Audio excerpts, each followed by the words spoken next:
Hello everyone.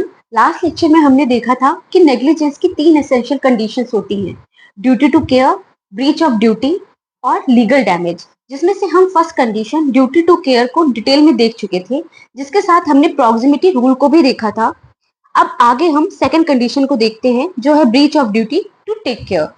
Tort of negligence की second condition है कि जो भी ड्यूटी डिफेंडेंट की प्लेंटिफ के प्रति रही हो, उसने उसका ब्रीच किया हो, यानी डिफेंडेंट प्लेंटिफ के प्रति होने वाली अपनी ड्यूटी को पूरा नहीं करता। जिस पर एक फेमस केस भी है, blithe versus Birmingham water works company का, जिसमें वाटर वर्क्स कंपनी ने एक वाटर पाइप इंस्टॉल किया जो ठंड के मौसम में फ्रीज होकर फट गया, जिससे प्लेंटिफ के घर में पानी भर गया और काफी नुकसान हुआ। तो इस पर कोर्ट ने कहा that negligence means failing to do what a reasonable man would do, यानी जब कोई पर्सन वो एक्ट नहीं करता जो एक रीजनेबल पर्सन करता, तो इसे ही नेग्लिजेंस कहते हैं। तो इस केस में भी अगर कोई रीजनेबल पर्सन होता तो वो पाइप इंस्टॉल करते समय एक्स्ट्रा केयर लेता, लेकिन कंपनी ने ऐसा नहीं किया, इसलिए ये टॉर्ट ऑफ नेग्लिजेंस है। अब बात आती है डिग्री ऑफ केयर की, जिस पर कोर्ट ने कहा कि किसी एक्ट से जितना बड़ा नुकसान हो सकता है, उसमें उतनी ही ज्यादा केयर एक्सपेक्टेड होती है। एग्जाम्पल के लिए मान लीजिए, अगर कोई व्यक्ति किसी केमिकल फैक्ट्री का मालिक है, तो वहां सेफ्टी की ज्यादा जरूरत होगी, क्योंकि ऐसी जगहों पर छोटी सी भी चूक बहुत बड़े नुकसान का कारण बन सकती है।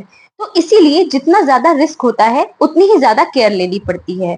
और कोई भी एक्ट नेग्लिजेंस है या नहीं, इसे चेक करने के लिए एक टेस्ट है कि What would a reasonable person do in similar circumstances? यानी इन्हीं समान परिस्थितियों में अगर कोई और रीजनेबल पर्सन होता तो वो क्या करता। तो अगर कोई व्यक्ति अपनी ड्यूटी को नहीं करता या उसे ठीक तरीके से नहीं करता जिस तरह से करना एक्सपेक्टेड होता है, तो वो नेग्लिजेंस के लिए लायबल होगा। अब थर्ड कंडीशन है लीगल डैमेज, यानी डिफेंडेंट के ऊपर जो ड्यूटी थी जिसका उसने उल्लंघन किया था, उससे डिफेंडेंट को कोई लीगल डैमेज होना चाहिए। और प्लेंटिफ के ऊपर ये दायित्व भी होता है कि वो ये भी दिखाए कि उससे जो भी डैमेज हुआ है वो प्रत्याशित किया जा सकता था, मतलब उसे सोचा जा सकता था। और एक कॉमन पर्सन भी ये बता सकता है कि अगर ऐसा हुआ तो इससे क्या इंजरी हो सकती है। अब इसी से रिलेटेड एक डॉक्ट्राइन है, डॉक्ट्रिन ऑफ रीजनेबल फॉर्सिबिलिटी। तो ड्यूटी टू केयर का मतलब होता है किसी भी ऐसे काम को करने या ना करने से बचना जिससे किसी और व्यक्ति को इंजरी पहुंचने की उचित संभावना हो। इस तरह की संभावना का अनुमान उस एक्ट के नेचर या फैक्ट्स और सर्कमस्टेंसेस के अकॉर्डिंग लगाया जा सकता है। इसे ही डैमेज की फॉर्सिबिलिटी कहते हैं।